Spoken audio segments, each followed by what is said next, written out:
ನಮಸ್ಕಾರ ಸ್ನೇಹಿತರೆ, ನಾನು ನಿಮ್ಮ ಮಲ್ಲೇಶ್ ಜೆ. ರಾಷ್ಟ್ರೀಯ ಭ್ರಷ್ಟಾಚಾರ ನಿರ್ಮೂಲನಾ ಸಮಿತಿಯ ಜಿಲ್ಲಾಧ್ಯಕ್ಷನಾಗಿ ನಿಮ್ಮ ಮುಂದೆ ಮಾತಾಡ್ತಾ ಇದ್ದೀನಿ. ನಾನು ಇವತ್ತು ಚಿತ್ರದುರ್ಗ ಜಿಲ್ಲೆ ಹೊಸದುರ್ಗ ತಾಲೂಕು ಶ್ರೀರಾಮಪುರ ಹೋಬಳಿಯಲ್ಲಿರ್ತಕ್ಕಂಥ ರಾಗಿ ಖರೀದಿ ಕೇಂದ್ರದಲ್ಲಿ ನಡೆದಿರ್ತಕ್ಕಂಥ ಅವ್ಯವಹಾರದ ಬಗ್ಗೆ ನಿಮಗೆ ತಿಳಿಸ್ಕೊಡ್ತಾ ಇದ್ದೀನಿ. ಇಲ್ಲಿ ಶ್ರೀರಾಮಪುರ ಹೋಬಳಿಯಲ್ಲಿ ಸಹ ಒಂದು ರಾಗಿ ಖರೀದಿ ಕೇಂದ್ರವನ್ನು ಪ್ರಾರಂಭ ಮಾಡಿದ್ದು ಸುಮಾರು 2 ತಿಂಗಳಿನಿಂದ ರಾಗಿ ಖರೀದಿಯನ್ನು ಮಾಡ್ತಾ ಇದ್ದಾರೆ. ಇದರಲ್ಲಿ ರಾಗಿ ಖರೀದಿಗೆ ಒಂದು ಅನುಮೋದನೆಯನ್ನು ಕೊಟ್ಟು ಶಾಸಕರು ಉದ್ಘಾಟನೆ ಮಾಡಿದ ಮೇಲೆ ಸುಮಾರು 1 ತಿಂಗಳವರೆಗೆ ವಿಳಂಬ ಮಾಡಿದ ಒಂದು ಅಂಗವಾಗಿ ಇಲ್ಲಿ ಸುಮಾರು 100 ಟ್ರ್ಯಾಕ್ಟರ್ಗಳು ಜಮಾಯಿಸಿ ಪ್ರತಿ ರೈತರು ಸುಮಾರು 5 ದಿವಸ 6 ದಿವಸ ವಾರಗಟ್ಟಲೆ ನಿಂತು ರಾಗಿಯನ್ನು ಕೊಟ್ಟಿರ್ತಕ್ಕಂಥದ್ದನ್ನು ನಾವು ನೋಡ್ತಾ ಇದ್ದೀವಿ. ಬಾಡಿಗೆ ಟ್ರ್ಯಾಕ್ಟರ್ ತಂದಿರ್ತಕ್ಕಂಥವ್ರು ಬಾಡಿಗೆ ಕೊಟ್ಟು ವಾರಗಟ್ಟಲೆ ಆ ಟ್ರ್ಯಾಕ್ಟರ್ಗಳಿಗೆ ಪ್ರತಿ ದಿವಸ 1,000ದಂತೆ ಬಾಡಿಗೆ ಕೊಟ್ಟು ಈ ರೀತಿ ಕೊಟ್ಟು ಅವರು ಕ್ಯೂನಲ್ಲಿ ನಿಂತ್ಕೊಂಡು 1 ವಾರ ಕಾಯ್ದು ರಾಗಿಯನ್ನು ಕೊಟ್ಟಿರ್ತಕ್ಕಂಥದ್ದನ್ನು ನಾವು ನೋಡ್ತಾ ಇದ್ದೀವಿ. 1 ವಾರ ಆದಮೇಲೆ ರಾಗಿ ಖರೀದಿ ಕೇಂದ್ರದ ಬಳಿ ಹೋದಾಗ ಮೊದಲಿಗೆ ಪ್ರಾರಂಭವಾಗ್ತಕ್ಕಂಥ ಪ್ರೋಸೆಸ್ ಏನಪ್ಪ ಅಂತೇಳಿದ್ರೆ ರಾಗಿಯ ಒಂದು ಕ್ವಾಲಿಟಿ ಚೆಕಿಂಗ್ ಮಾಡ್ತಕ್ಕಂಥದ್ದು. ರಾಗಿ ಕ್ವಾಲಿಟಿ ಚೆಕಿಂಗ್ ಅಂತ ಹೇಳಿದ್ರೆ ಏನಪ್ಪ ಇದು ವಿಚಾರ ಅಂತ ಹೇಳಿದ್ರೆ, ಮೊದಲಿಗೆ ರಾಗಿ ಕ್ವಾಲಿಟಿ ಮಾಡ್ತಕ್ಕಂಥ ಪ್ರೋಸೆಸ್ ನಡೆಯುತ್ತೆ. ರಾಗಿ ಕ್ವಾಲಿಟಿ ಪ್ರೋಸೆಸ್ ಏನಪ್ಪ ಅಂತ ಹೇಳಿದ್ರೆ, ರಾಗಿಯನ್ನು ಚೆಕ್ ಮಾಡಿ ಈ ರಾಗಿ ಆ ಥರ ಇದೆ, ಈ ಥರ ಇದೆ, ಧೂಳಿದೆ, ಆ ಥರ ಇದೆ ಅಂತೇಳಿ ಯಾವುದು ಎಷ್ಟು ಚೆನ್ನಾಗಿರ್ತಕ್ಕಂಥ ರಾಗಿ ಆಗಲಿ ಪ್ರತಿ ಗಾಡಿಗೆ ಸುಮಾರು 2,000, 3,000, 4,000, 5,000ದವರೆಗೆ ಚೆನ್ನಾಗಿರ್ತಕ್ಕಂಥ ರಾಗಿಗೆ 2,000, ಸ್ವಲ್ಪ ರಾಗಿ ಚೆನ್ನಾಗಿಲ್ಲ ಅಂತ ಹೇಳಿದ್ರೆ 3,000, ಆಮೇಲೆ 5,000ದವರೆಗೆ ಕಲೆಕ್ಟ್ ಮಾಡಿರ್ತಕ್ಕಂಥದ್ದನ್ನು ನಾವು ನೋಡಿದ್ದೀವಿ. ಅದಾದಮೇಲೆ ನಾವು ಪ್ರತಿ ದಿವಸ ಸುಮಾರು 30ರಿಂದ 40 ಟ್ರ್ಯಾಕ್ಟರ್ಗಳು ಇಲ್ಲಿ ಖಾಲಿ ಆಗ್ತವೆ. ಪ್ರತಿ ಟ್ರ್ಯಾಕ್ಟರ್ಗೆ 2,000 ರೂಪಾಯಿನಂತೆ ನಾವು ಕಟ್ಕೊಂಡ್ರು, 4,000, 5,000 ಬೇಡ, 2,000 ರೂಪಾಯಿ ಅಂತ ಕಟ್ಕೊಂಡ್ರು ಸಹ 30 ಟ್ರ್ಯಾಕ್ಟರ್ಗಳಿಗೆ ಸುಮಾರು 60,000 ರೂಪಾಯಿಗಳು, ಅಂದರೆ 60,000 ರೂಪಾಯಿಗಳನ್ನು ಪ್ರತಿ ದಿವಸ ಇವರು ರೈತರಿಂದ ದೋಚ್ತಾ ಇದ್ದಾರೆ. 60,000 ರೂಪಾಯಿ ಸುಮಾರು 2 ತಿಂಗಳು ಅಂತ ಹೇಳಿದ್ರೆ 60 ದಿವಸ ಆಗುತ್ತೆ. ಅದರಲ್ಲಿ ರಜಾ ಕಳೆದ್ರು 50 ದಿವಸಕ್ಕೆ ಸುಮಾರು 60,000ದಂತೆ 30 ಲಕ್ಷ ರೂಪಾಯಿಗಳನ್ನು ಇವರು ವಸೂಲಿ ಮಾಡಿದ್ದಾರೆ ರೈತರಿಂದ. 30 ಲಕ್ಷ ರೂಪಾಯಿಗಳನ್ನು ವಸೂಲಿ ಮಾಡಿದ್ದಲ್ಲದೆ ಇವರ ಒಂದು ಪ್ರೊಸೆಸಿಂಗ್ ಚಾರ್ಜು ಕ್ವಾಲಿಟಿ ಚೆಕ್ ಆದಮೇಲೆ ನಂತರ ಇವ್ರದ್ದು 1 ಕ್ವಿಂಟಾಲ್ಗೆ ಕಡ್ಡಾಯವಾಗಿ 3 kg ರಾಗಿಯನ್ನು ಹೆಚ್ಚಾಗಿ ಕೊಡಬೇಕು. ಅಂದರೆ 1 ಕ್ವಿಂಟಾಲ್ಗೆ 2 ಚೀಲ, ಪ್ರತಿ ಚೀಲವನ್ನು 51.5 kgಯನ್ನು ಮಾಡ್ಕೊಂಡು ಬರಬೇಕು. ಈ ರೀತಿ 2 ಚೀಲ ಅಂದರೆ 1 ಕ್ವಿಂಟಾಲ್ ರಾಗಿಗೆ ಸುಮಾರು 3 kg ರಾಗಿಯನ್ನು ಎಕ್ಸ್ಟ್ರಾ ಕೊಡಬೇಕು. ಒಟ್ಟು ರಾಗಿ ನೋಂದಣಿ ಆಗಿರ್ತಕ್ಕಂಥದ್ದು ಶ್ರೀರಾಮಪುರದ ರಾಗಿ ಕೇಂದ್ರದಲ್ಲಿ 80,000 ಕ್ವಿಂಟಾಲ್ ರಾಗಿಗೆ ನೋಂದಣಿ ಆಗಿದೆ. ಇದರಲ್ಲಿ ಸರಿಸುಮಾರು 70,000 ಕ್ವಿಂಟಾಲ್ ರಾಗಿಯನ್ನು ಇವರು ಖರೀದಿ ಮಾಡಿದ್ದಾರೆ.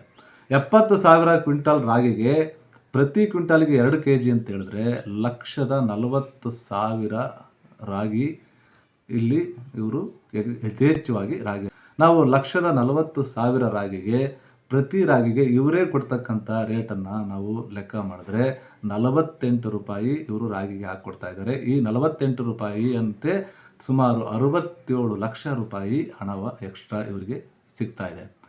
ಇಷ್ಟೆಲ್ಲ 67 ಲಕ್ಷ, ಅದೊಂದು 30 ಲಕ್ಷ, ಸುಮಾರು ಕೋಟ್ಯಾಂತರ ರೂಪಾಯಿ ಇದೊಂದು ರಾಗಿ ಖರೀದಿ ಕೇಂದ್ರದಿಂದ ಅವ್ಯವಹಾರ ನಡೆದಿದೆ. ಅದೇ ರೀತಿ ರೈತರ ಮೇಲೆ ಇದಷ್ಟೇ ಅಲ್ಲದೆ ಇನ್ನೂ ಒಂದು ದೌರ್ಜನ್ಯ ಏನಪ್ಪ ಅಂತ ಹೇಳಿದ್ರೆ, ಆಗಲಿ ಕೂಲಿ ಕೆಲಸದವರು 1 ಚೀಲಕ್ಕೆ ಬರೀ 5 ರೂಪಾಯಿ 10 ರೂಪಾಯಿಯಲ್ಲಿ 1 ಚೀಲವನ್ನು ತೆಗೆದು ಹೊರಗಾಗ್ತಕ್ಕಂಥ ಕೆಲಸವನ್ನು ನೋಡ್ತಾ ಇದ್ದೀವಿ. ಆದರೆ ಸುಮಾರು 1 ಕ್ವಿಂಟಾಲಿಗೆ 80 ರೂಪಾಯಿ ಚಾರ್ಜು ಇಲ್ಲಿ ಮಾಡಿದ್ದಾರೆ. ಸುಮಾರು 70,000 ಕ್ವಿಂಟಾಲಿಗೆ ರೈತರಿಂದ ಪಡೆದಿರ್ತಕ್ಕಂಥದ್ದು ಚೀಲವನ್ನು ಒಳಗಾಕೋದಕ್ಕೋಸ್ಕರ 56 ಲಕ್ಷ ರೂಪಾಯಿಗಳನ್ನು ಇವರು ಕೂಲಿ ಕೆಲಸವಾಗಿ ಪಡೆದಿದ್ದಾರೆ. ಬರೀ 2 ತಿಂಗಳಲ್ಲಿ 56 ಲಕ್ಷ ರೈತರಿಂದ ಇವರು ವಸೂಲಿ ಮಾಡಿದ್ದಾರೆ. ಜೊತೆಗೆ ರಾಗಿ ನೋಂದಣಿಗೋಸ್ಕರ 100 ರೂಪಾಯಿ ಮತ್ತು ಗ್ರೀನ್ ವೋಚರ್ ಕೊಡಬೇಕಾದ್ರೆ 100 ರೂಪಾಯಿ, ಈ ರೀತಿ ಸಾವಿರಾರು ರೈತರಿಂದ ಲಕ್ಷಾಂತರ ರೂಪಾಯಿ ಸಹ ಇವರು ಕಲೆಕ್ಟ್ ಮಾಡಿದ್ದಾರೆ. ಈ ರೀತಿ ಬಹಳಷ್ಟು ರೈತರಿಗೆ ರಾಗಿ ಖರೀದಿ ಕೇಂದ್ರದಲ್ಲಿ 1 ಕ್ವಿಂಟಾಲಿಗೆ 1,000 ರೂಪಾಯಿ ಜಾಸ್ತಿ ಸಿಗುತ್ತೆ ಅಂತ ಹೇಳಿದ್ರೆ, ಇದೆಲ್ಲದನ್ನು ಕೊಟ್ಟರೆ ಬಾಡಿಗೆ ಕೊಟ್ಟು 5 ದಿವಸ ಇದ್ದು ಊಟ ಇದೆಲ್ಲ ಭರಿಸಿ ಕೊನೆಗೆ ಉಳಿತಕ್ಕಂಥದ್ದು ನೋಡಿದ್ರೆ ರೈತರಿಗೆ ಏನೂ ಉಳಿಯಲ್ಲ. ಆದರೆ ನೋಡಿದ್ರೆ ಇದಕ್ಕೋಸ್ಕರ 5-6 ದಿವಸ ಕಾಯ್ದು ಕೊಡ್ತಕ್ಕಂಥದ್ದು ರೈತರ ಕಷ್ಟ ಭಾಳ ತೀರ್ದಾಗಿದೆ. ಈ ರೀತಿ ಪ್ರತಿಯೊಂದು ಹಂತದಲ್ಲೂ ಸಹ ಇಲ್ಲಿ ರಾಗಿ ಖರೀದಿ ಕೇಂದ್ರದಲ್ಲಿ ನಾವು ಭ್ರಷ್ಟಾಚಾರವನ್ನು ನೋಡ್ಬೋದು.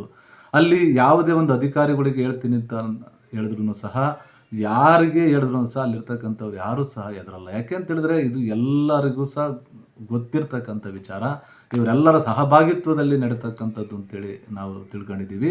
ಇವರೆಲ್ಲರ ಸಹಭಾಗಿತ್ವ ಇಲ್ಲದೆ ಇಷ್ಟೊಂದು ಕೋಟ್ಯಾಂತರ ರೂಪಾಯಿ ಹಗರಣ ನಡೀತಾ ಇರಲಿಲ್ಲ. ಯಾವುದೇ ಅಧಿಕಾರಿಗಳಿಗೆ ಹೇಳಿದ್ರು ಸಹ ಇವರು ಯಾವುದೇ ಒಂದು ಕ್ರಮ ಕೈಗೊಳ್ಳಲ್ಲ. ಇಲ್ಲಿರ್ತಕ್ಕಂಥವ್ರು ಯಾರು ಸಹ ಅಧಿಕಾರಿಗಳಿಗೆ ಹೇಳ್ತೀವಿ ಅಂದರೂ ಸಹ ಹೆದರೋದಿಲ್ಲ. ಎಲ್ಲರೂ ಸೇರಿ ರೈತರ ಮೇಲೆ ಇವರು ದೌರ್ಜನ್ಯವನ್ನು ಮಾಡಿ ಹಣವನ್ನು ವಸೂಲಿ ಮಾಡ್ತಕ್ಕಂಥದ್ದು. ಇವತ್ತು ಪ್ರತಿ ರೈತರು ಸಹ ಇವತ್ತು ಒಂದು ಕೂಲಿ ಕೆಲಸ ಮಾಡೋದಕ್ಕೆ ಹೋಗಲಿ ತುಂಬಾ ಕಷ್ಟ ಇದೆ. ಆ ಕೂಲಿ ಕೆಲಸವನ್ನು ಮಾಡಿ ಇವತ್ತು ಒಂದು ಗಂಡಾಳು ಕೆಲಸಕ್ಕೆ ಹೋಗ್ತೀವಿ ಅಂತ ಹೇಳಿದ್ರೆ ಸುಮಾರು ಒಂದು 400 ರೂಪಾಯಿ ಕೊಡ್ತಾರೆ, ಇಡೀ ದಿನ ಕೆಲಸ ಮಾಡಬೇಕು. ಒಂದು ಹೆಣ್ಣಾಳು ಅಂತ ಹೇಳಿದ್ರೆ 300 ರೂಪಾಯಿ ಕೊಡ್ತಾರೆ.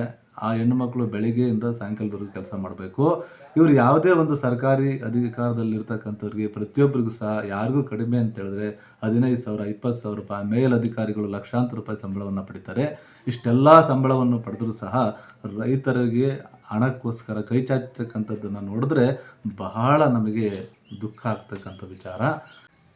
ಈ ರೀತಿ ಮುಂದಿನ ದಿನಗಳಲ್ಲಿ ಯಾವುದೇ ರೀತಿ ನಡೀಬಾರ್ದು ಅಂತೇಳಿ ನಾನು ಹೇಳ್ತಾ, ಇದುವರೆಗೂ ವಿಡಿಯೋ ನೋಡಿದಂಥ ನಿಮ್ಮೆಲ್ಲರಿಗೂ ಸಹ ಧನ್ಯವಾದಗಳು.